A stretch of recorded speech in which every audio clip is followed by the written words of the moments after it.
Hey everybody, and welcome back to the Captain's Table. I am your host, Captain B-Nard, flying solo today to give you guys a recap of every draft league that I've been in here on YouTube. So, I decided to make this video now for a couple of different reasons. The big ones are going to be that I haven't done a draft league in quite a long time here, so I thought it would be kind of fun to take a stroll down memory lane and just kind of revisit some interesting facts and figures about my draft league participation thus far. Other reason is I am looking into joining a few draft leagues here on Scarlet and Violet, so I may be in another draft league in short order here.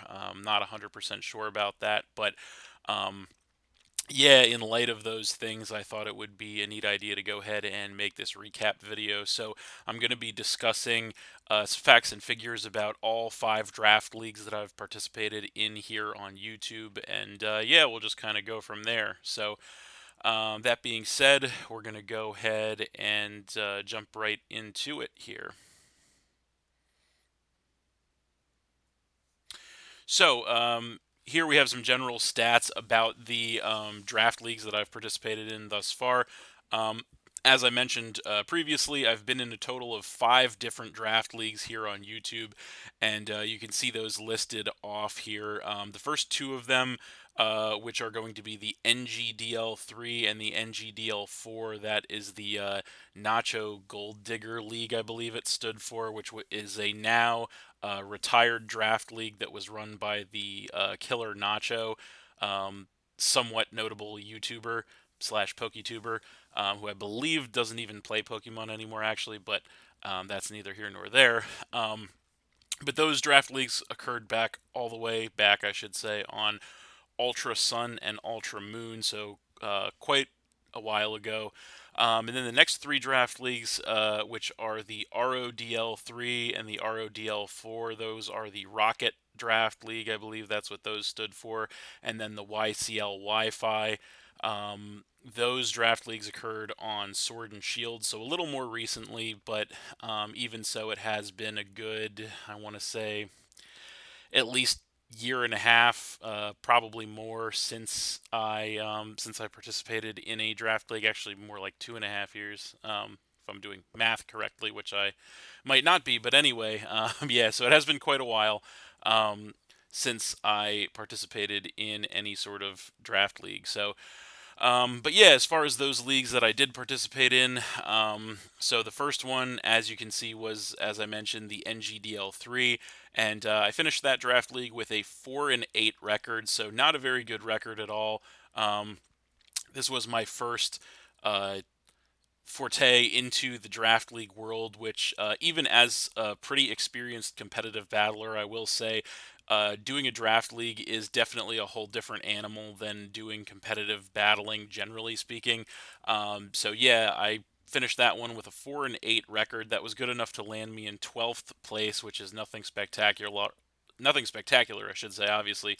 But I felt that it was not terrible for my first draft league ever, although definitely not good, which actually feeds me to my second draft league, which was the NGDL4. So um, that is the obviously the next season of that draft league, and I actually ended up winning that season with an 11-4 record.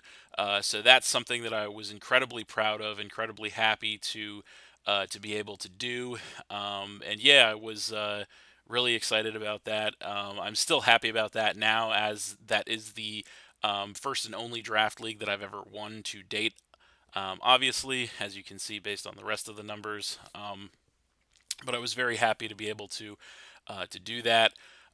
Then we had a little bit of a break in draft leagues for a while there. As I mentioned, those first 2 were on Ultra Sun and Ultra Moon, and then when we went over to Sword and Shield, we got into the RODL3. Which was season 3 of the Rocket Draft League, and in that one I finished with a 5-7 record. So again, not a good record, not a terrible record, but not that good of a record, obviously, either. And that was good enough to land me in 9th place. So actually, even with that negative record, I just barely missed making the playoffs that season. Um, But yeah, that fed into the RODL4, which was the season 4 of the Rocket Draft League, where I ended up with a 4-6 record, and this was the one draft league that I actually didn't even finish. Where I ended up dropping out after week 10 based on a whole bunch of controversial circumstances, which I don't need to relitigate now. But yeah, we didn't finish that one. Unfortunately, we didn't place obviously since we didn't finish it.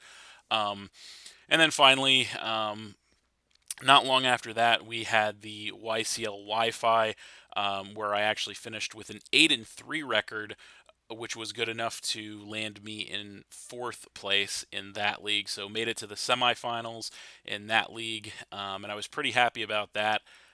Pretty excited about that because it was a pretty good showing for me there. And so yeah, that kind of capped off my draft leagues performances, I should say. So I competed in a total of 60 weeks, or I should say, was active for a total of 60 weeks in draft leagues, which is quite a long time. That's well over a year, actually, now that I'm thinking about it, which is crazy. But yeah, there's that. And as you can see, also of those 60 weeks in draft league, I was awarded the win in 32 of those weeks, and I took a loss in 28 of those weeks, which gives me a win percentage of about 53%. So, a couple things to note here with that. Um, and that is first and foremost with the wins and losses. So, some of those victories did come via forfeit because that is a thing that happens in Draft League sometimes, especially when you're dealing with competitors that are not exactly reliable. So that is something that can and does happen uh, sometimes in draft leagues.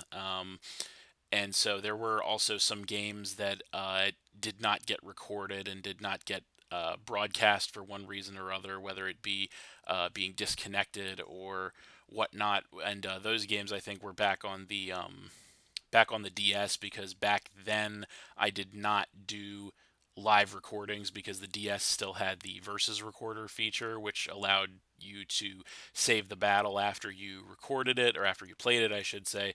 And then what I used to do back in those days is I used to save the battle and then do the commentary after the fact. But since the jump to the Switch with Sword and Shield, BDSP, and now Scarlet and Violet, obviously there is no versus recorder, so I've had to switch over to live narrations for all of my games since then. So, but yeah, back in the DS days with Sun and Moon, Ultra Sun, Ultra Moon, and then actually ORIS all the way back in the day. Um, that's how I did my games was um, with the versus recorder, and that just made life a lot easier. But anyway, so yeah, that is kind of a long-winded way of saying that I didn't since I didn't do live commentary. There were some games that were draft games that got lost. So even so, though I still technically got a win, there was no video to go along with it, unfortunately. But yeah, and then finally, the amount of different Pokemon that I used there in draft leagues total, or I should say, the amount of different Pokemon I've drafted sits at 48. So for 5 different leagues, 48 different Pokemon, which we will get into extensively in just a second here. Um, but yeah, that is the number. So that is almost because I think in most of these leagues you're required to draft between 9 and 11 Pokemon on your team, which means that I average about a little less, like maybe somewhere between 9 and 10 new Pokemon showing up in each league. But obviously there's a lot of overlaps and stuff like that, as we'll get into in a second here.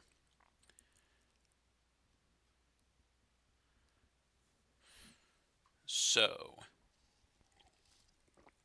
moving along, we are going to come to my Pokemon usage. So here I have a list of all of those 48 aforementioned Pokemon that I have drafted in one draft league or another.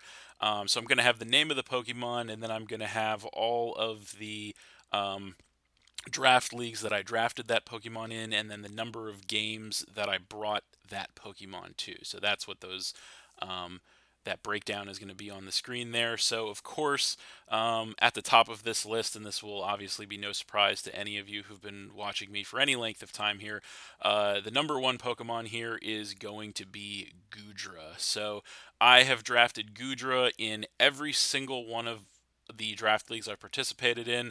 I've always drafted it at the number two spot, actually, ironically, which wasn't initially something that I intended to do, but just kind of became a thing. Um, and so, yeah, as I mentioned, it was in every single rendition of every single draft league team I've had, and I've brought it to a total of 53 of those 60 draft league weeks that I've been a part of. So, Goodra is a Pokemon that I like quite a lot. It's one of my favorites. It's a very useful Pokemon. It's very bulky, but can also hit very hard on the special side as well. It's just an all-around really useful Pokemon to me. Really solid mid-tier Pokemon in the last several games. And yeah, I love to use it, and I've used it on every single one of my draft league teams. And as kind of a side note with Goodra, I will say that one of the incentives, I guess, or if you want to call it that, for me to not look super hard into joining draft leagues in BDSP was because obviously Goodra was not in BDSP. So if I were to have joined a draft league in BDSP, that would have meant that I would have to have my first ever drafted team without Goodra, and that was a streak that I didn't really want to break. Although I had kind of come to terms with it about maybe toward like the middle of the BDSP run, maybe past then when I was starting to look into draft leagues and looking for a good one to join. I kind of accepted at that point that I was going to lose the streak with Goodra having been on all of my draft teams, but as fate would have it, I did not actually find a good draft league to join in BDSP. There just were not that many of them out there. BDSP really wasn't supported very much by the draft league community, in my opinion. So I didn't really find any ones that I wanted to join. There were some out there, but um, most of the leagues that I was familiar with were just doing where they were still doing Sword and Shield draft leagues at that point, because the Sword and Shield Pokédex was actually bigger than the BDSP Pokédex, unfortunately. It was bigger and more balanced, you would say, more diverse lineup of Pokemon versus BDSP just having the all the Generation 4 and before Pokemon. So yeah, I ended up not joining a draft league, which kind of saved Gudra's streak there. But yeah, there's that. Clocking in second as far as number of weeks appeared in, we have Aggron slash Mega Aggron. And that one appeared in the first two leagues I was in, the NGDL3 and the NGDL4, with 27 appearances in those 60 weeks. And then it just kind of filters down from there. I probably will touch on most of these Pokemon just because we do have the time, and I will say that the Pokemon in this list are kind of broken down into a few different subsets. So the first subset is going to be largely Pokemon that I brought to multiple draft leagues. So between like it's 2 plus, but it's really 3 plus for the majority of the first Pokemon here. So we have after Aggron, we have Cresselia that I drafted 3 times. We have Hitmonlee that I drafted 3 separate times. We have Alolan Ninetales that was drafted twice. Seismitoad that was drafted twice. And they all have a very high number of appearances in leagues to reflect that. So those were mainly Pokemon that I drafted in at least two, in a lot of cases three or more leagues. Just Pokemon that I like. I like to use. They're good, and they have synergy to some degree with each other. Um, so yeah, after that we get down into we have Xerneas, which was my MVP over in the NGDL4, that draft league that I won. Um, so that made an appearance, obviously, in every single week of that league that I entered, because obviously it is a legendary box art legendary from Pokemon X, and it's just such a strong Pokemon that obviously why not bring it. Back then in those draft leagues. we were allowed to draft certain Ubers, certain legendaries, although the cost for drafting them was very high, so that didn't leave you with many points left over to draft anything else.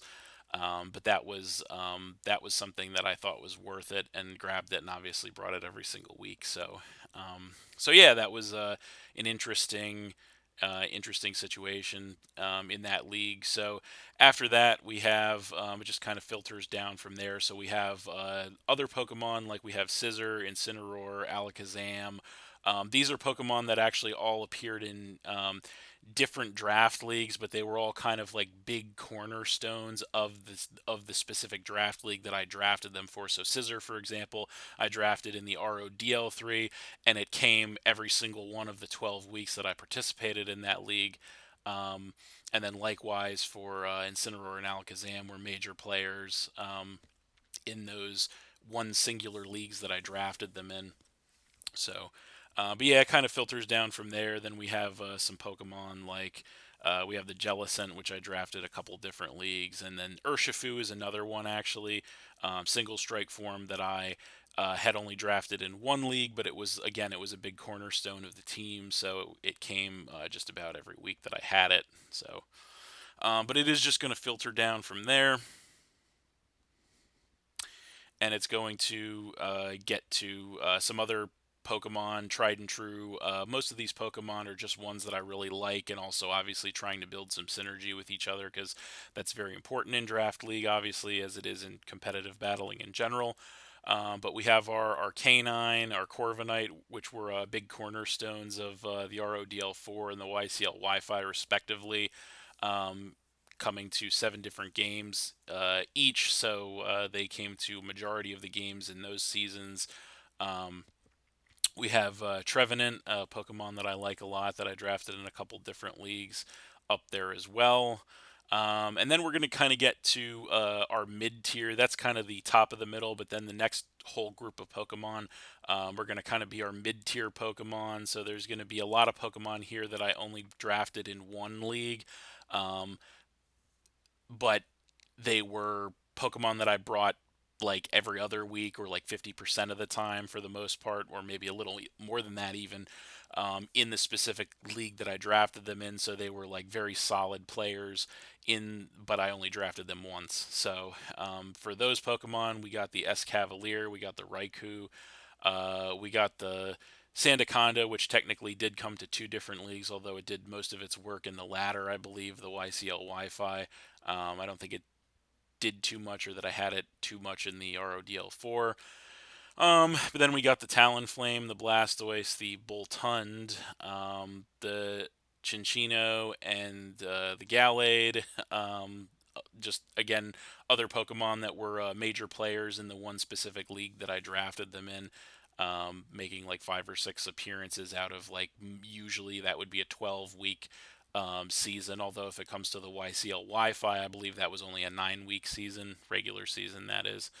And then we have the Galvantula, which is a Pokemon that I had in 2 separate leagues. Although the first time that I had it, it was added to the team. That was back in the NGDL4. That was it was a special pickup because we got to draft 2 additional Pokemon at the end of the regular season, but before the playoffs started. Interesting rules in those leagues. Um, so yeah, we were able to grab it at that point, and so it came to the playoff games with us. But then it actually came to many of our regular season games on the YCL Wi-Fi. Um, so yeah, then we also had the Lycanroc that made a bunch of appearances there on the YCL Wi-Fi. So that is that grouping of Pokemon for you. Then we're going to move over to, we're going to finish, actually, I should say, we're going to finish that grouping of Pokemon up with a Poltegeist, Primarina, Rotom Wash. These are more really solid Pokemon that I brought. Again, only drafted them in one different league, but they came to almost like give or take 50% of the games. Probably a little less for these guys than 50% of my games in those leagues. Um, just solid Pokemon that I was trying to kind of build the team around, but like not, I wouldn't go as far as to say cornerstones of the team, but major players for the team, obviously. Um, but after that, we're going to get down more toward the bottom. So we have the Type Null, the Como O, which was actually another special pickup in the NGDL4 in the playoff draft section of it. So it didn't come to too many games. Then we also got our Polyrath there, clocking in with the same number of appearances. And then we kind of get toward the bottom of the list at this point. So these are Pokemon. The rest of these are going to be Pokemon that I only brought to a couple of weeks in one specific season, perhaps only even 1 week, or perhaps even no weeks, as we will see toward the bottom of the list here. With the only notable exception here, I believe, being Wigglytuff, because I did have Wigglytuff in both the RODL3 and the RODL4, although it only came to 2 games, and I believe I only had it for a brief period in one of those leagues. I can't remember which one. I think it might have been the RODL4, so I don't think it actually came to any of the games in one of those leagues, and it came to both of the games in the other league, although I technically still had it in the league that it came to no games with. But yeah, there's that. And then finally, the last page of Pokemon I've drafted here is going to be right here. And these are all Pokemon, the top half of which, the Articuno, Octillery, Regirock, Vileplume, these are all Pokemon that I only had for a very brief period in time in one specific league, and I only brought to 1 week of that league.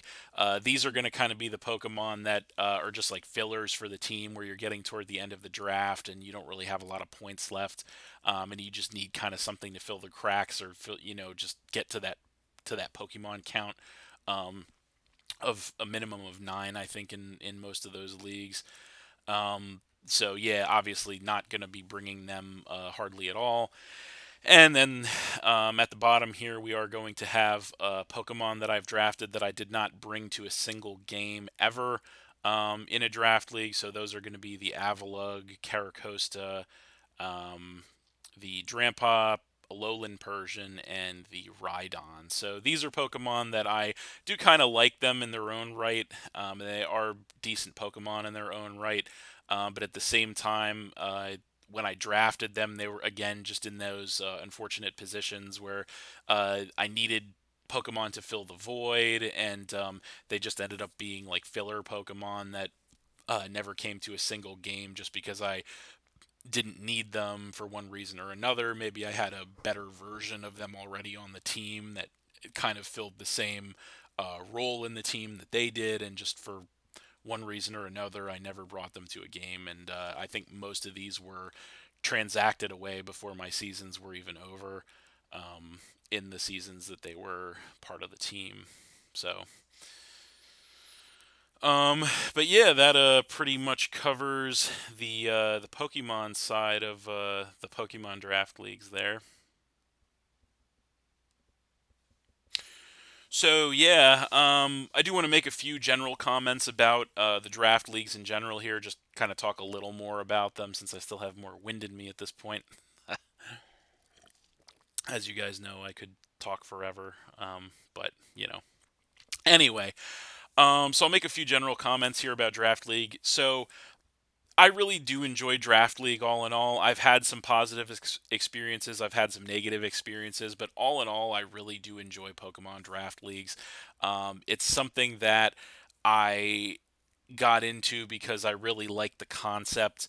And in execution, while it does definitely have its pitfalls, and some seasons of some leagues were far rougher than others for me, um, it is a very fun experience all in all. It's nice because it allows you to use Pokemon that you either otherwise wouldn't use, or otherwise wouldn't use so much.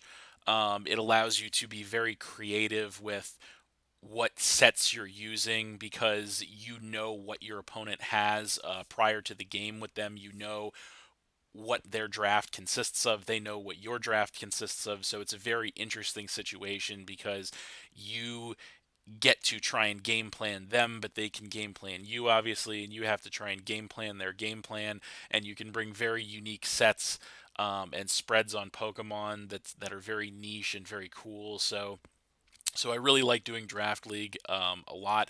Now it does have its drawbacks, unfortunately. One of the bigger drawbacks I would say is the some of the people that you have to deal with in Draft League. Unfortunately, there can be some people who are not reliable, which we've experienced in just about every single one of these draft leagues. I think we experience the unreliability factor of our opponents, which leads you to feeling like you're kind of getting jerked around because you make a date and a time to have your game, and then they bail on you, and then there's a reschedule, and then that might not work, and then it can be a whole big mess. So it definitely can be a big headache if you don't have reliable players in the league, which is one of the reasons why I'm very selective about what draft leagues I join. And even then, I've gotten burned several times in a lot of these leagues for that factor. And that's even me trying to screen out leagues that I feel have a high ratio of unreliable players or are more likely to have them. So it's just an unfortunate and avoidable part of Draft League. And everybody has a life. I get that, and playing Pokemon should be secondary to that real life, unless you're some high-paid PokeTuber who makes their living on doing this, which obviously I'm not. Um, but in other than that, real life obviously is always going to take precedent over playing a Pokemon game. I understand that. Um, Another factor I would say that can be a drag also is the if you don't have the proper management in a league, if you don't have very clearly defined rules and rules that will be universally enforced for everybody, not just certain people. And again, unfortunately, I've been burned by this before in certain leagues I've been in. But it just kind of is what it is. But that can definitely put a drag on a league, generally speaking. Um, Another factor is the time commitment. So I think what a lot of the leagues that I'm looking into now are doing, and I think this is a thing more for perhaps the Switch, or at least in the last couple games, um, is that they are shortening the regular season. So a lot of the leagues back in the DS days were minimum 12-week seasons that I had encountered, which is kind of brutal because that's like 3 months right there. 12-week season, that is a long time. So with a lot of the leagues that I've seen these days are shortened to 9-week regular seasons, which I think makes a lot more sense. Personally, I think a 10-week regular season would be good too. Um, but yeah, 12 just seems like a bit much, and then if you add the playoffs in and everything, it's like you're looking at like 4 months for a league, if you go all the way through it. So that is a big time commitment. But yeah, there are despite all these pitfalls, I still think draft league is fun, and I would say that I am, like I said at the top of the video, going to be looking um, to join a new one at some point in the near future. I do have my eye on a couple of them, and we'll see where that goes.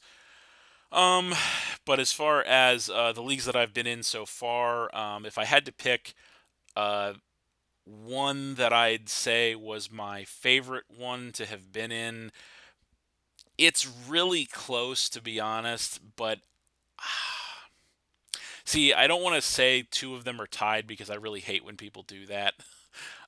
When they say, "Oh, this is my favorite singular," and then they give you two plural. Um, so yeah, if I had to pick one, I would say that my favorite, and it's kind of a no-brainer in a way, but my favorite one has to be the NGDL4. I think, because obviously that's the league I won. The only one that I've won to date, obviously. But not only that, in that specific league, I will tell you guys that there were a lot of toxic players. There were a lot of toxic people in that server, in that league, unfortunately. And I had a lot of hate thrown my way in that specific league because I did so well, and it was very satisfying for me to be able to run the table, pun intended, and be able to go all the way and actually take the cup at the end and get the win.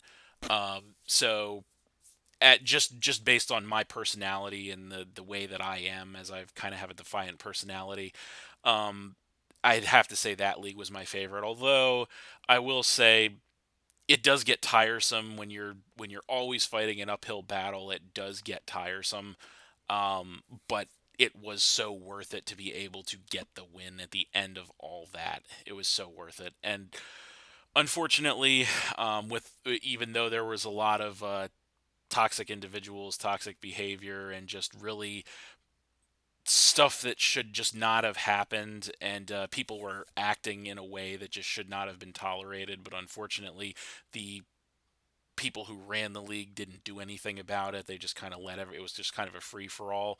Um, and that's what I say.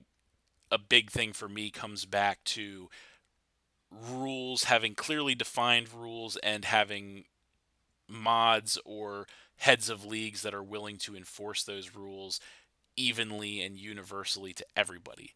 Um, and that was not the case in those leagues, unfortunately. And even in the next leagues that I joined, unfortunately, and I had alluded to this before, but this kind of feeds into the next thing that I will say, which is if I had to pick a league that was my least favorite of these that I was in, that would, again, kind of a no-brainer, definitely be the RODL4, the one that I did not finish, just because it wasn't so much that it was there were toxic individuals, but it was or behavior, but it was just more of an unreliability thing. So it was there were a lot of very unreliable participants that were allowed to join that league, unfortunately, and the moderators and the head of the league um, did not enforce rules, and in fact, um, at the end of my run in that league, I had come to find out that not only were they not enforcing rules that should have been enforced, but then they were actually bending the rules to try and help themselves do better in the league, which is something that I think is totally unacceptable. You shouldn't use your position of power in that situation, or really any situation for that matter, to try and slight someone else and put someone else down at your own to your own advantage. And that's kind of the situation I was in at the end of that league, um, where the head of the league was essentially the head of the league needed me to lose in order to have a chance at making the playoffs. So therefore, did everything he could to try and ensure that I lost, which was something that I find totally unacceptable, and therefore something that I could not be a part of. Um, so, yeah, having said that, I think that after all that in those leagues, then that would be I'm talking about like the first 4 out of 5 leagues I want to say that I was in at this point. Unfortunately, that had all those problems. Finally, when I got to the last league that I participated in, which was the YCL Wi-Fi, that was a very friendly, very well run um, atmosphere to the point that it kind of reinstilled my joy in draft league, and definitely made me want to continue. Although ironically, I have not been in one since then. But yeah, that's the one that I would say it's a very close second. Um, to the league that I won in terms of my favorite one, just because it was a very friendly environment. The players were much more respectful and much more easier to work with, I would say. Just a better experience all around, and the people who ran it actually were um, competent rather than biased. So it definitely worked out very well from that end. But yeah, these are just some of the ups and downs that you have to be ready for in Draft League, I would say. But having said all of that, my overall message to all of you guys at the end of the day is I think I'm ready for more. I'm ready to go back and ready to revive the old Philadelphia Pidgeys for another run at a Draft League. So, yeah, I will give you guys more information. Um, in the future when I know for sure uh, when I will be joining a draft league, what league it will be, and all the particulars surrounding that. But yeah, I will, like I said, let you guys know, and yeah, we'll kind of go from there. So, um, but yeah, I think that'll about do it for this one. So thanks for watching again, everybody. Hope you all enjoyed. Please hit that like button, leave a comment, and/or subscribe if you did enjoy, and stay tuned for more new videos in the future. Also, as far as my future draft leagues are concerned, if there's any Pokemon that I've used that you saw in these draft leagues that you want to see me bring back on a future draft league team. I know a lot of them are not in Scarlet and Violet at this point, but if there are any that you want to see me use again, just let me know in the comments section. So, yeah, but other than that, that's it, guys, and we'll see you next time.